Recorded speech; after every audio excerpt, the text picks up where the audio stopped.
diolch i chi gyd am ddod heddiw. Felly, debyg bod sawl un o chi wedi pasio mynydd Pen y Fan ar yr A470 wrth yr i'r gogledd efallai. Byddwch wedi sylwi ar y ceir wedi parcio ar hyd y ffordd yn mestyn am filltiroedd mewn tywydd braf a'r rhes hir o bobl ar bererindod i'r copa. Efallai bydd ambell un ohonoch wedi bod yn rhan o'r yrymdaith ar ryw adeg. Dwi ddi hun wedi dringo Pen y Fan ar sawl achlysur yn y gorffennol, ond y tro mwyaf diweddar yn awyddus i anghydffurfio, nes i ddringo'r mynydd o'r de yn hytrach nag o'r gorllewin, a ffordd oedd bymryn yn fwy anhysbell.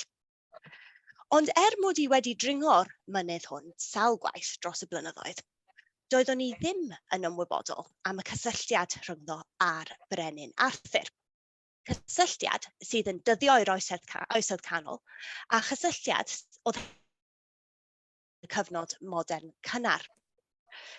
Mae gan Gymru ei siar o enwau Arthuraidd, enwau sydd yn cysylltu lleoedd neu nodweddion ar y tirwedd gyda'r Brenin Arthur a'i gyfoedion.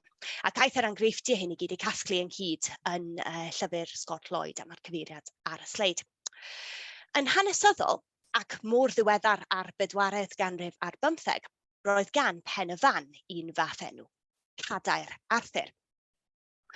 Nawr, mae gyda ni sawl mynydd cadeiriol yng Nghymru, wrth gwrs. Mae rhai, Cadair Idris er enghraifft, yn eiddo i unigolyn, tra bod eraill, fel Pen y Gadair Fawr yn y mynyddoedd Duon, yn ddiberchenog. Nid Pen y Fan yw unig gadair honedig Arthur chwaith. Rhoddir yr un enw ar geidod yn y graig ar gopa Cadair Idris yn y gogledd, a chasgliad o gerrig ar gopa Pen y Fal yn y de. A tu hwnt i Gymru, roedd cathedra Arthuri i'w gweld rhwle Nyfnaeth neu Gernyw mor gynnar a 1113, ac yn ddiweddarach Count Arthur's Seat ar gyrion Caeredin. Mae'r arfer hwn o ddisgrifio nodweddion y tirwedd fel dodrefn yn eiddo i Arthur yn gyffredin iawn. O'r cadeiriau Cymreig a briodolwyd i Arthur, yr enw ar ben y fan sydd ar hanes hwyaf. A heddiw dwi'n mynd i olrhain hanes yr enw o'r tro cyntaf y caiff ei grybwyll yn yr Oesoedd Canol hyd yr 11th ganrif ar 15. Mae'r hanes yn dechrau gyda Gerallt Gymro. Fe yw'r cyntaf i dynnu'r cysylltiad rhwng y Brenin Arthur a Phen y Fan yn yr itinerariwm Cambriau, hanes ei daith trwy Gymru a gwblhawyd yn negawd olaf y 12fed ganrif. Mae Gerallt yn cynnig rhai sylwadau ar yr holl ardaloedd maen nhw'n weld yn nhw disgrifiadau ambell chwedl, ac wrth adrodd hanes am chwedl am ardal Llyn Syfadda, mae'n sôn am y mynyddoedd sy'n amgylchynu'r llyn. Ar dir de y mae'r mynyddoedd deheuol, ei gelwir y prif un ohonynt, Caer Arthur, hynny yw Cadair Arthur, oherwydd y ddau bigyn am gyfyd o'i gopa ar ddelw Cadair, felly Pen y Fan a Corn Du siŵr o fod. Wedi dringo Pen y Fan o'r de yn ddiweddar, mae'n sicr mae Pen y Fan a Cribyn hefyd yn edrych ychydig fel Cadair. A cham bod y gadair wedi gosod yn yr uchelder a fri yn yr entrych, priodolwyd hi yn ôl y dull cyffredin o'i galw i Arthur, brenin uchaf a mwyaf y Brythoniaid. Mae yna 3 fersiwn gwahanol o'r itinerariwm Cambriau, a gallwch chi weld y manylion ar cornel y sleid. Felly cwblhawyd y cyntaf tua 1191, yr ail tua 1197, a'r trydydd tua 1214. Mae'r rhaniad hyn falle ychydig yn syml, ond wedi dweud hynny, mae yna wahaniaethau amlwg rhwng pob un o'r fersiynau, ac mae'r gwahaniaethau hyn yn holl bwysig ar gyfer y pwnc heddiw. Ac felly y dyfyniad ar y sleid, dych chi'n edrych arni nawr, darlleniad y fersiwn cyntaf a'r trydydd yw hwnnw. Byddai'n dychwelyd at beth sydd gan yr ail fersiwn yn y man. Nawr, efallai bod rhai ohonoch wedi sylwi, mod i wedi bod yn sôn am Gadair Arthur hyd yn hyn, does dim Cadair yma, neu ddim un Cymraeg o leiaf. Caer Arthur yw'r enw Cymraeg y mae Gerallt yn ei osod ar ben y fan. Ond mae yna densiwn o rhyw fath rhwng y Gymraeg a'r Lladin yma. Caer Arthur, dywed Gerallt, hynny yw cathedra Arthuri, ac a ymlaen eto i gyfeirio at y mynydd fel cathedra uchel wedi i briodoli i Arthur. Wrth gwrs, cyfieithiad cathedra yw cadair, dim caer.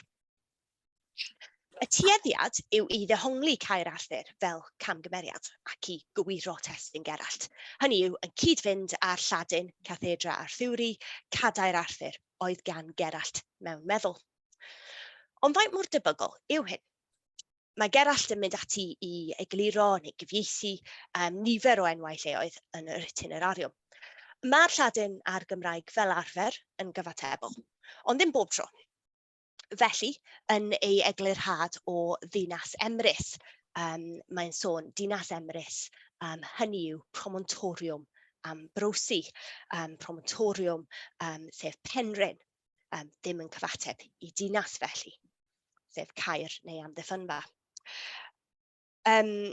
Efallai bod Caer Arthur a cathedra Arthuri felly yn enghraifft arall o hyn, lle mae'r Cymraeg a Lladin ddim cweit yn gyfatebol. A bosib hyd yn oed mae bwriad Gerallt gyda cathedra Arthuri oedd cynnwys rhyw fath o ddisgrifiad Lladin o'r lle. Hynny yw y mynydd sy'n ymddangos fel cadair, yn hytrach na chyfieithiad neu eglurhad o'r enw Cymraeg. Roedd Gerallt yn sicr yn gwybod y gwahaniaeth rhwng caer, castrwm, cadair, cathedra. A mae ambell enghraifft fan hyn ar y sleid lle mae'n defnyddio, mae'n cyfeirio at enwau sy'n defnyddio'r elfennau hynny mewn rhannau arall o'r itinerariwm. Felly mae gyda ni pen cadair, hynny yw cathedrau caput, hynny yw pen y gadair. A mae gyda ni hefyd eglurhad o ystyr Caer yng nghyd-destun Caerleon. Felly Caerleon yw dinas y llengoedd Legionum Urbs, oherwydd Caer yn y Gymraeg y gelwir dinas neu gastell. Wrth gwrs yn bosib bod Gerallt wedi gwneud camgymeriad esgeulus. Wedi dweud hynny, mae'r defnydd o gair Arthur yn gyson ar draws y llawysgrifau a'r fersiynau o'r itinerariwm sydd yn arwyddocaol. Achos nes I sôn yn gynharach bod yna 3 fersiwn o'r itinerariwm, felly cafodd Gerallt gyfle i ailystyried a golygu a chywiro. Hyd yn hyn, dwi wedi bod yn ffocysu ar darlleniad y fersiwn cyntaf a'r trydydd, ond mae yna wahaniaeth bwysig rhwng eu darlleniad nhw a'r ail fersiwn, a mae gyda ni'r ail fersiwn nawr ar y sleid. Felly, y gelwir y prif un ohonynt, Caer Arthur. Hynny yw castrwm Arthuri, oherwydd y ddau bigyn am gyfyd o'i gopa ar ddelw Caer. Fel gallwch chi weld, mae Caer Arthur wedi aros, ond mae'r Lladin cathedra Arthuri wedi ei newid i castrwm Arthuri, i gyd-fynd â'r Gymraeg felly, ac mae'r ddau bigyn yn ymgyfyd hefyd ar ddelw castrwm, nid ar ddelw cathedra. Felly wrth geisio cysoni'r enwau, y Lladin sydd wedi newid, nid y Gymraeg. Nawr, fe wnaeth Gerallt ei hun newidiadau sylweddol i'r fersiwn cyntaf o'r itinerariwm gan gynnwys ychwanegiadau i'r benod hon ar Frycheiniog. Nid yw'n glir fodd bynnag mae newid Gerallt oedd castrwm. Bosib iawn mae'r sawl a gopïau'r testun oedd yn gyfrifol. A mae'n pwysig hefyd nodi taw dim ond un llawysgrif ganol oesol o'r fersiwn hwn sydd yn goroesi, ac mae'n debygol bod yr llawysgrifau diweddarach yn ddibynnol arni. Felly, nid yw'r newid yn un sy'n digwydd yn annibynnol mewn sawl cyd-destun. Ac wedyn, wrth gwrs, mae gyda ni'r trydydd fersiwn sy'n dychwelyd at y darlleniad gwreiddiol o cathedra Arthuri. Bosib nad yw darlleniad yr ail fersiwn mor arwyddocaol a hynny felly. Ond, beth bynnag yw hanes y Lladin, mae yn arwyddocaol bod yr enw Cymraeg Caer Arthur yn aros yn gyson ar draws pob fersiwn a llawysgrif. Roedd Gerallt o leiaf yn bendant. Caer Arthur oedd enw mynydd uchaf Banau Brycheiniog. Ond nid dyma oedd y gair olaf o bellffordd. Mae Gerallt yn sefyll ar ddechrau'r traddodiad ac roedd ei ddisgrifiad o ben y fan yn ddylanwadol dros ben, ond yn ddisgrifiad dadleuol hefyd. A nid fi yw'r cyntaf i ymgyprys gydag ystyr geiriau Cymraeg a Lladin Gerallt, a ni'n gallu gweld ysgolheigion yn y cyfnod modern cynnar yn gwneud yn union yr un peth. Ar gyfer y rhan nesaf o'r papur hwn, felly, dwi yn mynd i edrych ar y cyfeiriadau hyn at gair neu gadair Arthur yn yr unfed ganrif ar 15. Bod yr hyn oedd gan Gerallt i'w ddweud am ben y fan fyr a disgrifiadol, roedd arwyddocâd ehangach i'w sylwadau yn y cyfnod hwn. Roedd hanes cynnar y Brythoniaid, gan gynnwys hanes y Brenin Arthur yn bwnc llosg. Roedd rhai, Polyd of Virgil fel sydd ar y sleid, yr enwocaf ohonyn nhw, yn cwestiynu faint mor dibynadwy oedd digestis Brittonum Sieffre o Fynwy fel ffynhonnell ar gyfer y cyfnod hwn. Aeth eraill ati i amddiffyn yr hanes ac i brofi bodolaeth arwyr cynnar y Brythoniaid gan gynnwys y Brenin Arthur. Mae'r frwydr hyn dros hanes cynnar y Brythoniaid yn gyd-destun holl bwysig i'r gweithiau byddai'n ei trafod nesaf. I ysgolheigion oedd am brofi bod Arthur wedi bodoli, roedd gwerth amlwg i ystyried un o fynyddoedd De Cymru a briodolwyd iddo.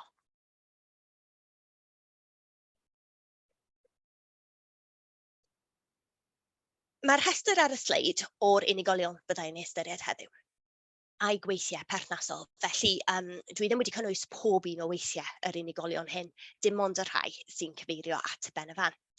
A yn fras byddai'n symud yn gronolegol trwyddyn nhw, ond bydd ychydig o neidio o bryd i'w gilydd.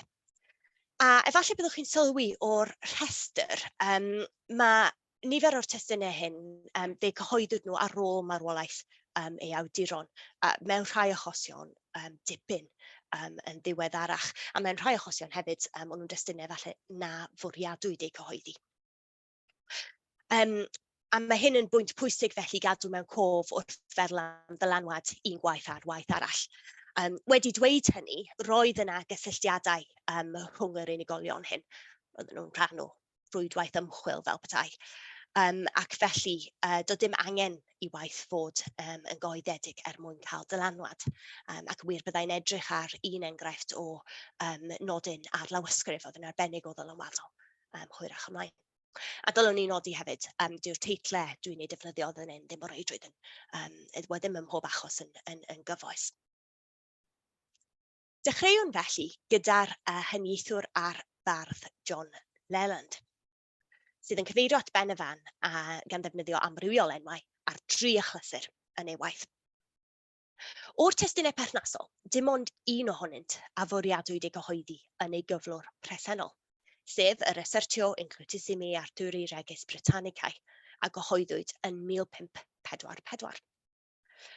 Ysgolhaig o Loegr oedd Leland, ond roedd yn awyddus i ddangos bod i Ynys Prydain hanes hir ac i'r Saeson etifeddiaeth ragorol fel olynwyr arwyr y Brythoniaid. Amddiffyniad yw'r testun Assertio o fodolaeth hanesyddol y Brenin Arthur, ac mae'n cynnwys trafodaeth amrywiol chwedlau a ffynonellau.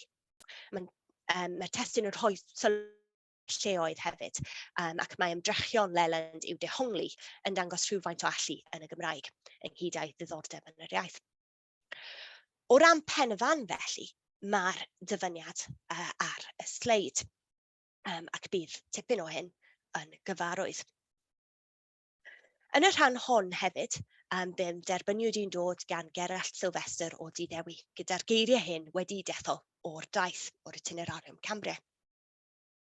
Am geir y wlad hon ar bob tŷ ac eithrio ar dir gogledd gan fynyddoedd uchel. Mae'n golygu Brycheiniog.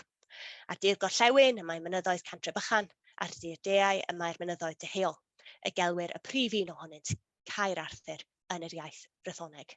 Hynny yw Castrum Arthuri, oherwydd y ddau bigyn am gyfyd o'i gopa ar ddelw Caer. A chan fod y gadair wedi gosod yn yr uchelder a fri yn yr entrych, priodolwyd hi yn ôl y dill y cyffredin o'i galw i Arthur, brenin uchaf a mwyaf y Brythoniaid. Felly, bydd y dyfyniad yn gyfarwydd. Mae Leland yn dyfynnu Gerallt bron yn union Yr unig ychwanegiad yw mae'n nodi bod Caer Arthur yw'r enw yn yr iaith Frythoneg. Mae gyda ni Caer Arthur fel y disgwyl, ond hefyd castrwm Arthuri.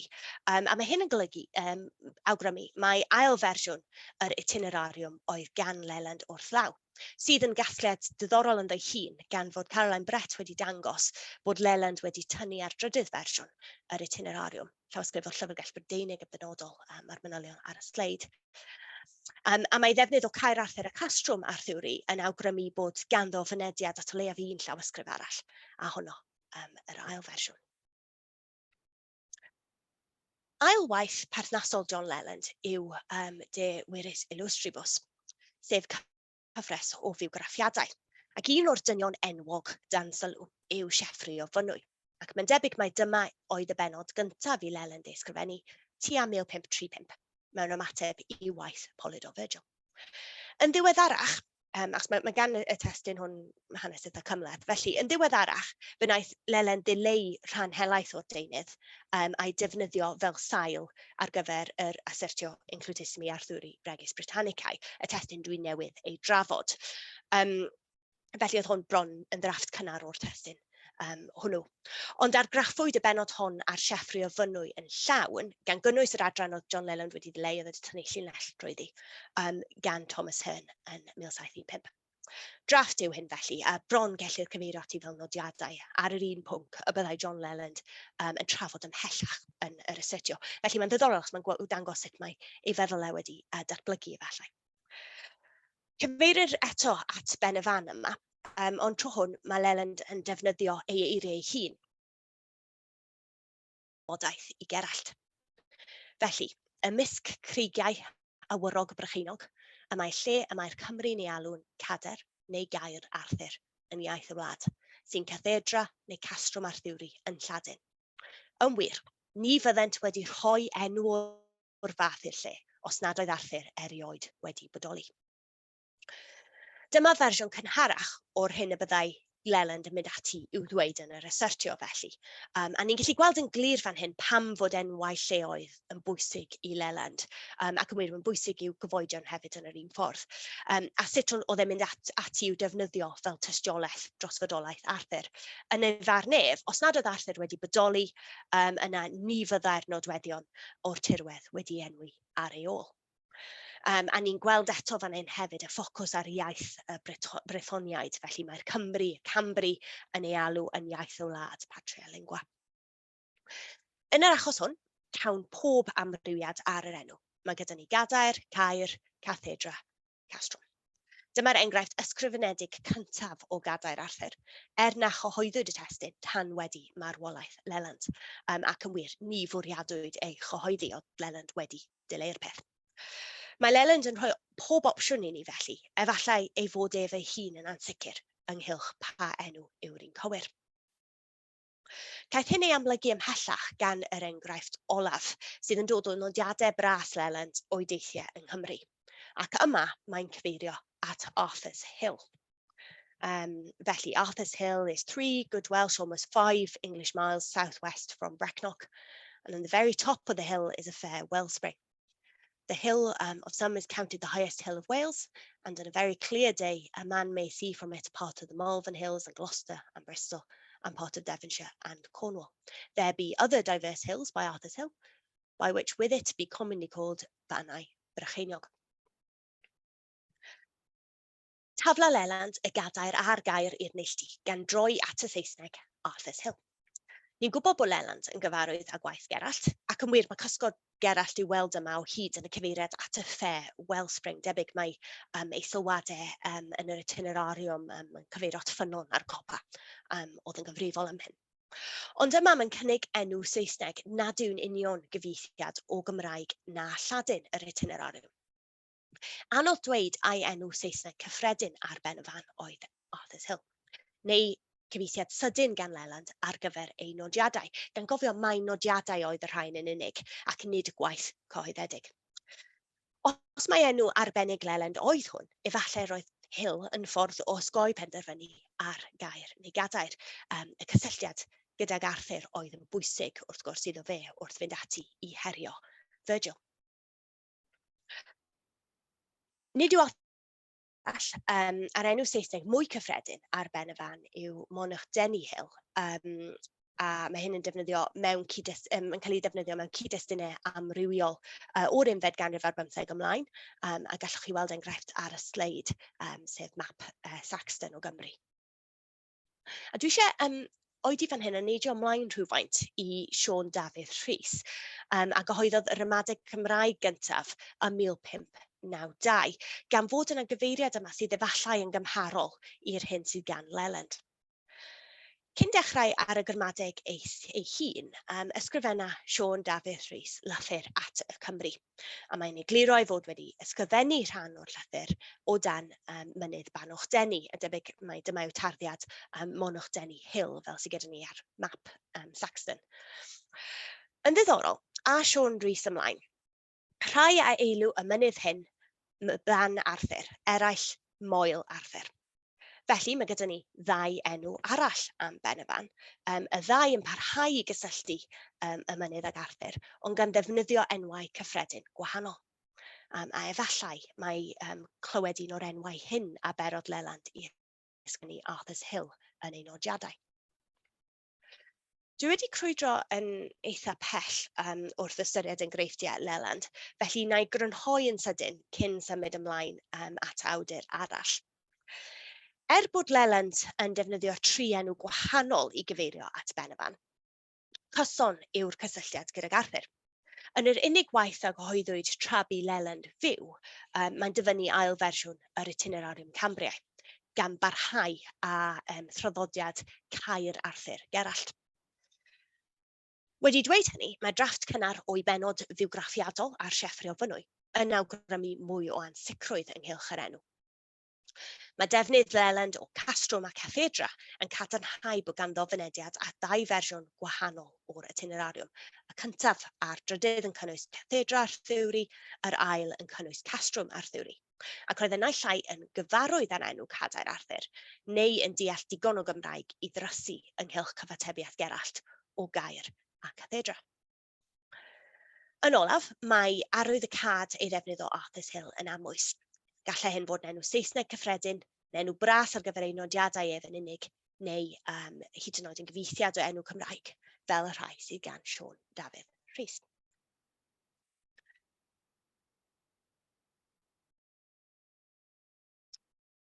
Os ddychwelwn at ein rhestr o ysgolheigion yr unfed ganrif ar 15, y tri yn y canol sydd yn weddill, a dwi'n mynd I ystyried Siôn Prys a Humphrey Llwyd nesaf. Fel John Leland, by'r ddau ohonynt yn gweithio I amddiffyn hanes cynnar y Brythoniaid. Ac fel John Leland, by'r ddaunt yn gweithio ar destunau yn crybwyll pen y fan na chyhoeddwyd tan wedi ei marwolaeth. So Siôn Prys gyntaf felly. Cyhoeddwyd ei historiau Britannicaidd Defensio ym 1573, 19 mlynedd wedi ei farwolaeth. Ond mae'n debyg iddo ddechrau ar y gwaith tua'r un pryd â Leland yn y 1540au. Rhan bwysig o'i amddiffyniad o hanes y Brythoniaid oedd y pwyslais a roddai ar ffynonellau'r Brythoniaid ei hunain, testunau Lladin a Chymraeg. Ynglwm â hyn hefyd, oedd ei ffocws ar yr iaith Gymraeg, a dyw hyn ddim yn unigryw wrth gwrs, ni wedi gweld yn barod y pwyslais hyn ar y iaith drwy gyhoeddi'r gramadeg gyntaf ohoni gan Siôn Dafydd Rhys, ac yn waith John Leland hyd yn oed roedd pwyslais ar gynnwys enw lle yn Lladin ond hefyd yn iaith y wlad. Dechreua'r historiau Britannicaidd Defensio gydag eglurhad o'r Gymraeg a'i chymharu gyda'r Lladin a'r Groeg gan sefydlu statws cyfartal iddi ar ieithoedd eraill hyn. A mae hyn yn bwynt arbennig o bwysig wrth fynd ati I ystyried ymdriniaeth Prys o enwau lleoedd Cymraeg a Saesneg, Cymraeg a Lladin. Fel Leland, roedd profi bydolaeth Arthur yn holl bwysig I Prys, a dyma yw pwnc penod 12 sydd yn tynnu ar dystiolaeth amrywiol gan gynnwys enwau. Felly, mae Gerallt, yr hwn a grybwyllais yn aml, yn tystio yn ei lyfr y daith drwy Gymru, hyd yn oed yn ei amser ef, Be dair 100 mlynedd yn ôl yn wir, y gelwyd yn ôl enw Arthur fynydd uchel ym Mrycheiniog, ynghyd â'r cwm rhwng y mynydd hwnnw a mynydd arall gyferbyn bellter ber i ffwrdd yn cathedra Arthuri. Gwn ei fod yn wir, a fynnai wedi fy ngeni am magu yn nhref Aberhonddu wrth droed y mynydd hwn. Ar yr olwg gyntaf, mae'n ymddangos bod pris yn mynd ar ôl y gadair. Ond mae yna ambell beth diddorol yma. Mae pris yn defnyddio cathedra Arthuri ac yn priodoli hyn i Gerallt, gan ychwanegu ei fod yn gwybod o brofiad personol bod Gerallt yn adrodd y gwir. O ystyried pwyslais pris ar iaith y Cymru, diddorol yw'r penderfyniad i gynnwys yr enw Lladin yn unig. Bosib mae Gerallt sydd ar fai. Roedd pris yn grediniol bod rhaid troi'r ffynonellau i wrthadlau honiadau Virgil, ac gwnaeth ymgais i ddyfynnu'n union ohonyn nhw lle roedd modd. Yn yr achos hwn, byddai priodoli'r enw Cymraeg Cadair Arthur i Gerallt yn anghywir, ac yn sail i eraill gwestiynu dibynadwyedd Historia Britannica Defensio, ac yn wir, yn sail i gwestiynu tystiolaeth Gerallt Gymro ei hun ar Gadair Arthur, ond hefyd ar faterion eraill. Un peth diddorol arall yw bod pris yn datblygu eglurhad Gerallt rhywfaint fan hyn, trwy ddisgrifio nid yn unig pen y fan, ond y cwm rhwngddo a'r mynydd gyferbyn hefyd fel cathedra Arthuri, felly mae'r mynydd yn unig, ond grŵp o gopaon ar cwm. Trown at Humphrey Llwyd, cronica waliau hanes Cymru o'r 7fed ganrif i'r 10yd ganrif ar 10 yw ei waith mwyaf ac enwocaf, ond mae ganddo nifer o weithiau eraill hefyd, ac un o'r rhain sydd yn berthnasol yma, sydd ar y slaid. Roedd gan Llwyd diddordeb mewn enwau lleoedd a datblygodd gysylltiad agos gyda'r cartograffydd Abraham Ortelius, ac hoeddwyd 2 fap gan Llwyd, un o Gymru a Lloegr a llall o Gymru yn unig, yn atodiad i atlas gan Ortelius ym 1573. Map Llwyd o Gymru felly, y map cyntaf o Gymru fel uned ar ei phen ei hun, sydd gyda ni ar y sleid. Ceir cymysgedd o ieithoedd ar y map. Weithiau rhoddir enw mewn mwy nag uniaith, a chais iaith yr enw ei dynodi, felly by yw'r Gymraeg, L, Lladin a Saesneg.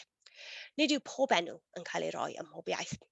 Y mannau Brycheiniog, rhwng Cantref Bychan a Chodni Fflwmen, ceir Arthur Cadair, ac Arthur Cadair yn unig. Mae'r drefn yn wahanol i'r hyn rydyn ni wedi weld eisoes wrth gwrs, Arthur Cadair, nid Cadair Arthur. Digon posib bod Llwyd wedi ei dylanwadu gan y Lladin yma, gan fod modd gosod yr enw personol cyn yr enw cyffredin yn yr iaith honno. Wedi dweud hynny, ym mhob achos arall o'r enw yn y Lladin, yr un drefn ag eir, sef cathedra Arthuri. A mae rhywbeth braidd yn rhyfedd am yr enw yma, beth bynnag. Mae gyda ni hefyd sillafiad unigryw o gadair gyda'r hy anisgwl. A gwerth nodi bod hyn yn wahanol hefyd i Cadair Idris ar yr un map. Llwch chi weld y llun yn y cornel chwith. Yno mae gyda ni ffurf arferol ar gadair ac mae'n dod cyn yr enw. Na i ddychwelyd at ein rhestr o ysgolheigion mwyn gweld ble rydyn ni'n sefyll erbyn hyn. Bod John Leland wedi cyfeirio at Gadair neu Gair Arthur mewn biwgraffiad o Sieffre o Fynwy, y dechreuodd weithio ar noti ym 1535, dileoedd y testun perthnasol, a phan gyhoeddodd yr researchio yn 1544, dyfynnu Caer Arthur Gerallt a wnaeth. Felly, hyd yn hyn, Humphrey Llwyd sydd ar cyfeiriad coeddedig cyntaf at ffurf ar Gadair Arthur, mewn map a gwblhawyd cyn 1568 pan bu farw a chyhoeddwyd ym 1573. Yn fras felly, o ran gweithiau a gyhoeddwyd ac yn y drefn fe gyhoeddwyd, cawn gyfeiriad at Gair Arthur gan Leland yn 1544, Cathedra Arthuri gan Sion Pris yn 1573, ac Arthur Cadair gan Llwyd yn yr un flwyddyn. Yn ddiweddarach, cawn enwau eraill Sion Pris. Mae gwaith heb ei gyhoeddi yn cymlethu'r ddarlun hon rhywfaint ac yn dangos nad oedd y datblygiad yn un llyfn. Mae nodiadau Leland yn dangos ei fod ef yn ansicr ynghylch Caer Arthur Gerallt. David Powell sydd ar ôl, ac yn fy marn i dyma'r datblygiad mwyaf diddorol. Bydd Powell yn gyfarwydd i'r rhan fwyaf fel awdur The History of Cambria, now called Wales, a gyhoeddwyd yn 1583, sef ehangiad a datblygiad o cronica waliau Humphrey Llwyd. 2 flynedd yn ddiweddarach, cyhoeddodd gyfrol o amrywiol testunau gan gynnwys yr itinerariwm Cambriau a disgriptio Cambriau Gerallt Gymro. Dyma yw'r golygiad cyntaf o waith Gerallt felly. Mae darlleniad Powell, a ni'n gweld hynny ar y sleid, yn gwbl unigryw. Mae'n dilyn fersiwn cyntaf a thrydydd yr itinerariwm yn union, heblaw am yr enw Cymraeg. Felly, gallwch chi weld yma bod Caer Arthur wedi diflannu, ac mae gyda ni Cadair Arthur yn lle Cadair Arthur a Cathedra Arthuri. Mae Powell wedi newid y testun felly, ac nid yw'n crybwyll yn newid yn ei nodiadau ar y benod. Mae gyda fe nodiadau ar ôl pob penod, ond dwi ddim yn sôn bod wedi newid y testun fan hyn mewn unrhyw ffordd. Allwn ni ddim fod yn hollol sicr pa lawysgrifau oedd gan Powell fynediad atynt, ond mae'n crybwyll tair yn ei ragymadrodd. A casglodd Robin Flower, mae un o'r rhain oedd Llawysgrif Cenedlaethol Cymru 3-dim-2-4 C, 1983, sydd ar y sleid. A mae'r llawysgrif hon yn cynnwys y drydydd fersiwn o'r itinerariwm. Felly, Caer Arthur sydd gyda ni yma, fel y disgwyl. Ond, mae yna nifer o ymylnodau ar y llawysgrif hon. A gan gynnwys un fan hyn ar ffolio 13 recto. A gallwch chi weld fan hyn bod rhywun, William Salisbury, mae'n debyg, wedi nodi Cadair Arthur. A mae gyda ni ymylnodau cyson yn llaw Salisbury ar y llawysgrif. Ac mae un ohonyn nhw ar ffolio 55 verso wedi ei ddyddio i 1554. Ceir 2 ddarn o wybodaeth bwysig o'r llawysgrif hon felly. Yn gyntaf, mae'n debyg mai dyma oedd ffynhonnell y Cadair Arthur a geir yn olygiad Powell o'r itinerariwm, jyst i fynd nôl am funud fyna. Wrth baratoi ei olygiad, symudodd yr ymylnod i ganol y testun a chywiro testun Gerallt yn ddisylw. A roedd hyn yn newid dylanwadol. Wrth defnyddio testun Powell gan gynnwys William Camden a gyhoeddodd ei ddisgrifiad o Brydain Britannia flwyddyn yn ddiweddarach, lledu a wnaeth y defnydd o Cadair Arthur. Ac yn ail, os ym 1554 yr ychwanegodd William Salisbury yr ymylnod dan sylw, mae'n modd gosod yr enghraifft hon dipyn yn gynharach na map Llwyd. I bob un o'r awduron dwi wedi trafod heddiw, o Gerallt yn y 18fed ganrif, hyd David Powell yn chwarter olaf yr 11fed ganrif ar 15, mynydd y Brenin Arthur oedd pen y fan. Ond roedd union natur y cysylltiad yn ansicr. A'i Caer, Castrwm, Arthur oedd mynydd uchafbannau Brycheiniog, neu Gadair, Cathedra. Mai ambell frawddeg o sylw yn unig, mae Gerallt yn ei roi i'r mynydd yn itinerariwm Cambriau. Cafodd ei eiriau effaith bellgyrhaeddol. Aeth sawl un ati i ymgyprus a'i gyfatebiaeth rhwng Caer Arthur a Cathedra Arthuri. A does dim modd gwybod os oedd Gerallt ei hun yn gywir wrth gwrs. Bod y rhan fwyaf wedi dehongli Caer Arthur yn gamgymeriad, cyson yw'r enw ar draws pob fersiwn. Roedd Gerallt yn llwyr grediniol mai dyma oedd yr enw. Yn wir, mae'r newid o Cathedra i Castrwm yn ail fersiwn yr itinerariwm yn ein rhybuddio rhag diystyru Caer Arthur fel camgymeriad.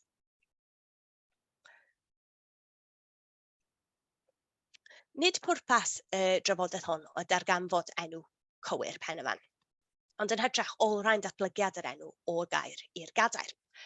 A dwi'n credu ceir ambell gasgliad diddorol o ddilyn y llwybr hwn. Ond yn gyntaf, na i ddychwelyd ato'r rhestr sydd gyda ni o ysgolheigion ar y sleid a cheisio rhoi rhyw drefn arni. Humphrey Llwyd yw'r cyntaf i gyfeirio at Gadair Arthur mewn print Arthur Cadair. Yn gynharach, ei fod wedi cyfeirio at gadair Arthur mewn gwaith heb ei gyhoeddi, arhosodd John Leland yn driw i gair Arthur Gerallt pan ddyfynodd o'r itinerariwm yn ei asartio a gyhoeddodd ym 1544. Roedd Sir Siôn Prys yn amlwg yn credu mai cadair oedd mynyddoedd Pen y Fan, Corn Du a'r Cwm, ond ni ddefnyddiodd enw Cymraeg gan lynu yn lle at Cathedra Arthuri. Ond dawr newid mawr gyda David Powell, lle a ati i gywiro testun Gerallt. Roedd gan y cywiriad ei hanes ei hun, yn deillio mae'n debyg o ymylnod gan William Salisbury ar un o'r llawysgrifau a ddefnyddiodd Powell ar gyfer ei olygiad o'r itinerariwm. Ac mae'r cywiriad hwnnw wedi datblygu'n draddodiad ynddo ei hun hefyd. Wedi Powell aeth sawl un ati i atgynhyrchu cadair Arthur, yn cyfieithiad modern poblogaidd Penguin Lewis Thorpe hyd yn oed. Mae'r gair wedi diflannu'n llwyr. Dyna yn fras datblygiad yr enwau felly, ond mae yna gasgliadau ehangach i'w tynnu hefyd. Parodd eiriau Gerallt gryn dipyn o ddryswch, ac roedd tyndra hefyd rhwng y dymuniad i'w ddyfynu a'r angen i'w gywiro.